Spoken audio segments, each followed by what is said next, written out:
Shalom, selamat pagi Bapak Ibu Saudara terkasih. Senang sekali kami menjumpai saudara semua di minggu ketiga Advent ini. Itu berarti hari Natal tinggal sebentar lagi. Doa dan harapan kami Bapak Ibu Saudara dalam keadaan baik dan sehat. Mari kita mengawali ibadah kita dengan memuji Tuhan dari Kidung Jemaat 127, Kandang Domba itu rumahnya.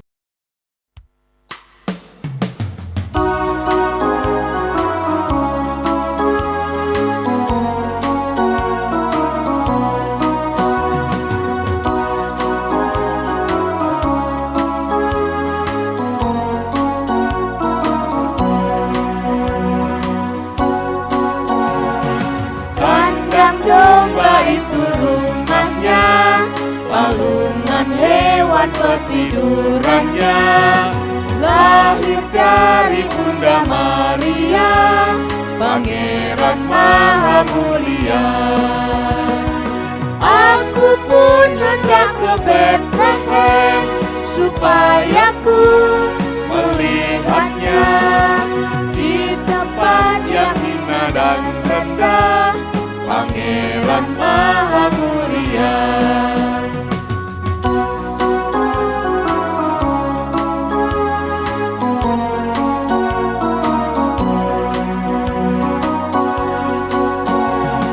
Bintang indah, hai tunjukkanlah di mana Yesus dan palungannya. Hai gembala, bangun segera menengok juru selamatmu. Aku pun hendak ke Bethlehem, supaya ku melihatnya di tempat yang hina dan rendah, Pangeran Maha Mulia.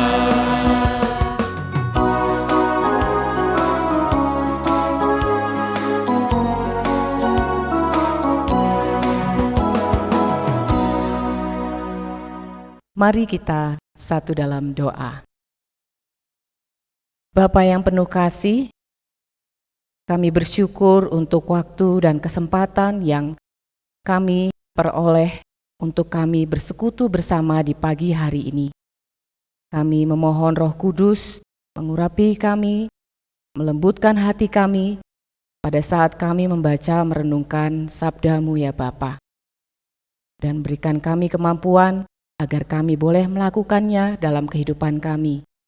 Melalui hamba-Mu, Bapak Pendeta Dwi Santoso, kiranya Engkau mengurapi agar firman yang disampaikan boleh memberkati kami. Di dalam nama Tuhan Yesus, kami sudah berdoa. Amin. Bacaan firman Tuhan pada hari ini diambil dari Injil Matius pasal 1 ayat 1 sampai ayat 17. Matius 1 ayat 1 sampai 17. Inilah silsilah Yesus Kristus, anak Daud, anak Abraham. Abraham memperanakkan Ishak, Ishak memperanakkan Yakub, Yakub memperanakkan Yehuda dan saudara-saudaranya. Yehuda memperanakkan Peres dan Serah dari Tamar. Peres memperanakkan Hesron, Hesron memperanakkan Ram, Ram memperanakkan Aminadab, Aminadab memperanakkan Nahason, Nahason memperanakkan Salmon, Salmon memperanakkan Boas dari Rahab, Boas memperanakkan Obed dari Rut, Obed memperanakkan Isai, Isai memperanakkan Raja Daud, Daud memperanakkan Salomo dari istri Uria. Salomo memperanakkan Rehabeam, Rehabeam memperanakkan Abia, Abia memperanakkan Asa, Asa memperanakkan Yosafat, Yosafat memperanakkan Yoram, Yoram memperanakkan Uzia, Uzia memperanakkan Yotam, Yotam memperanakkan Ahaz, Ahas memperanakan Hizkia, Hizkia memperanakan Manasye, Manasye memperanakan Amon, Amon memperanakan Yosia, Yosia memperanakan Yekonya dan saudara-saudaranya pada waktu pembuangan ke Babel. Sesudah pembuangan ke Babel, Yekonya memperanakan Sealtiel, Sealtiel memperanakan Zerubabel, Zerubabel memperanakan Abihud, Abihud memperanakan Eliakim, Eliakim memperanakan Azor, Azor memperanakan Zadok, Zadok memperanakan Akim, Akim memperanakan Eliud, Eliud memperanakan Eleazar, Eleazar memperanakan Matan, Matan memperanakan Yakub, Yakub memperanakan Yusuf, suami Maria, yang melahirkan Yesus yang disebut Kristus. Jadi seluruhnya ada 14 keturunan dari Abraham sampai Daud, 14 keturunan dari Daud sampai pembuangan ke Babel, dan 14 keturunan dari pembuangan ke Babel sampai Kristus. Amin. Pada hari ini saya memberi judul renungan kita yaitu Raja yang sedang dinantikan. Bapak Ibu Saudara yang terkasih, di dalam budaya Jawa ada filosofi bibit, bebet, bobot. Filosofi itu seringkali digunakan oleh para orang tua menjadi pedoman ketika mereka ingin menikahkan putra-putrinya. Filosofi ini adalah nilai atau value yang dipegang masyarakat Jawa sehingga mereka sangat berhati-hati ketika ingin mencari menantu. Tak jarang niat baik para orang tua ini seringkali dianggap kurang relevan dengan perkembangan zaman, dinilai sudah kuno dan menjadi tidak up to date. Dampaknya bagi anak-anak mereka yang sudah menjalin relasi, karena mungkin ketika mereka dilihat dari bibit, bebet, dan bobotnya itu tidak sesuai dengan pengharapan orang tua, seringkali relasi mereka putus di tengah jalan. Ada juga mereka yang mengabaikan filosofi ini. Mereka memilih menikah tanpa mendapatkan restu orang tua, tidak peduli dengan bibit, bebet, bobotnya, nggak peduli lagi karena itu sudah tidak relevan. Dan banyak di antara mereka yang akhirnya memutuskan untuk menikah di luar keluarga. Saudara, apapun alasannya, bibit, bebet, dan bobot itu sebetulnya adalah filosofi yang mulia, yang mestinya perlu diperhatikan supaya ia menjadi salah satu bahan pertimbangan ketika seseorang melihat anggota keluarganya ingin menjalin relasi yang serius dengan pasangannya. Karena saudara, bibit ini menjelaskan tentang garis keturunan, menjelaskan tentang asal muasal seseorang. Dan dari garis keturunan itu kita bisa melihat gambaran keluarga, leluhur seseorang. Pohon keluarga itu penting. Pohon keluarga itu menjelaskan garis keturunan, menjelaskan relasi kita di dalam keluarga. Dan di dalam bacaan hari ini, kita melihat silsilah itu. Kita melihat Yesus Kristus dalam pohon keluarga, mulai dari Abraham sampai leluhurnya Yesus, yaitu Daud. Kita melihat di sana bahwa Yesus itu berasal dari keluarga Daud, berasal dari keturunan Yusuf dan Maria yang adalah generasi ke-28 sejak zaman Daud. Jadi Yesus, Mesias itu berasal dari keturunan Daud. Gelar Yesus sebagai anak Daud bukan saja karena ia keturunan langsung dari Daud, tetapi juga gelar itu menjelaskan penggenapan firman Tuhan bahwa seorang Mesias yang akan dilahirkan bagi umat Israel itu adalah berasal dari keturunan Daud. Itu artinya bahwa Yesus sebagai Mesias, Raja Penyelamat, itu kehadirannya memang sudah lama dinantikan karena ia dijanjikan sejak zaman Daud. Saudaraku yang terkasih, Daud hidup kurang lebih 1000 tahun sebelum Yesus. Pada zaman Daud hidup, Tuhan membuat perjanjian. Seperti yang dicatat di dalam 2 Samuel 7 ayat 12 sampai 16. Dalam perjanjiannya itu salah satunya Tuhan mengatakan, Aku akan membangkitkan keturunanmu yang tahtanya akan kokoh untuk selama-lamanya.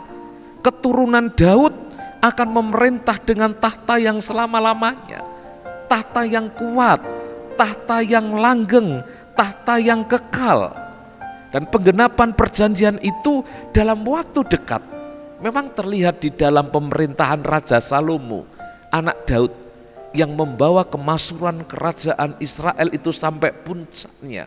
Dengan hikmatnya ia disegani oleh bangsa-bangsa yang lain, sehingga bangsa-bangsa yang lain itu memberikan upeti kepada Salomo. Tidak terkecuali rupa upeti itu adalah gadis-gadis.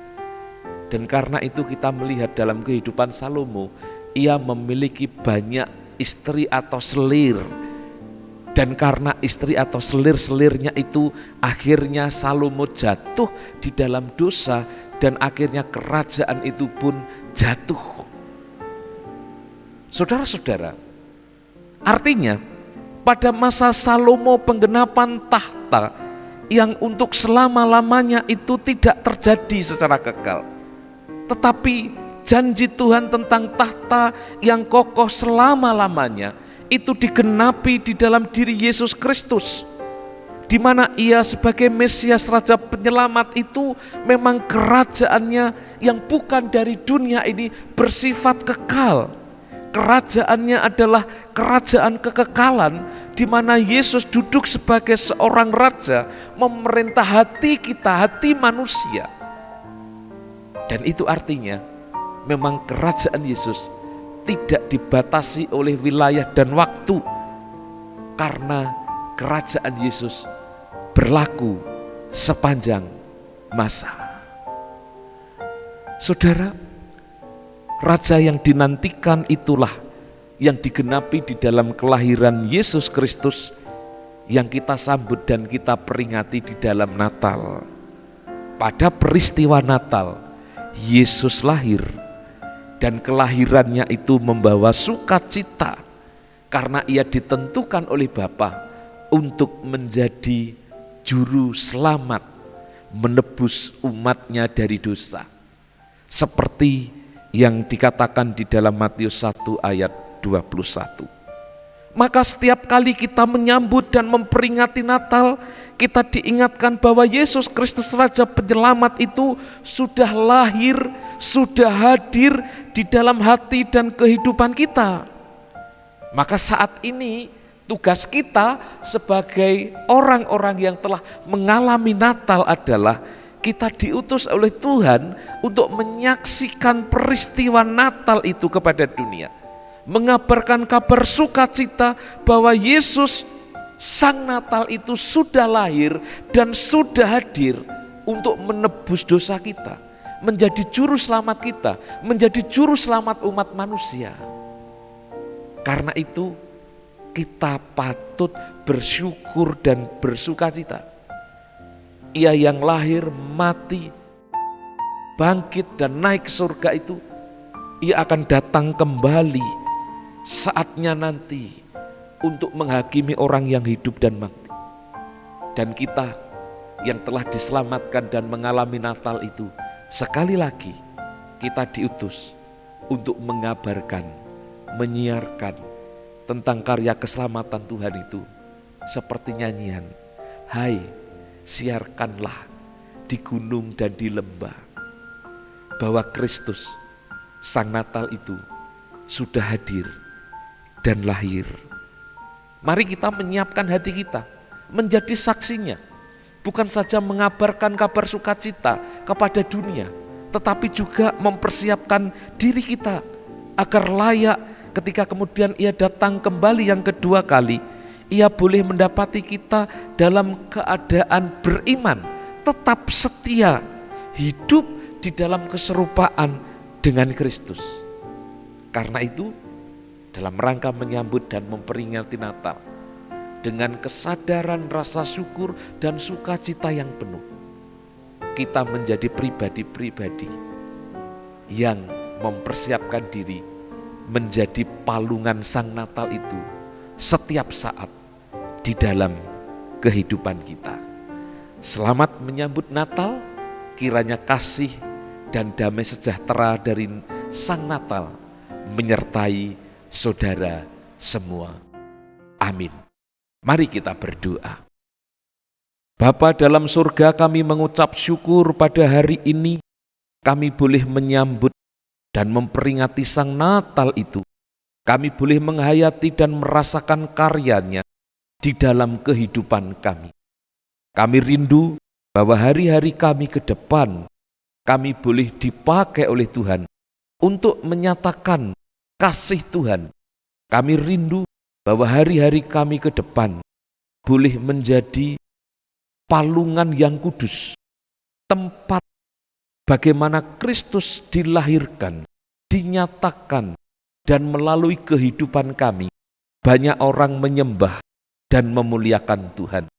Karena itu ya Bapa, kami sungguh bersyukur untuk peristiwa Natal yang kami alami. Dan biarlah di Natal tahun ini pun kami boleh mengalami sukacita yang penuh. Kami boleh mengalami damai sejahtera yang penuh.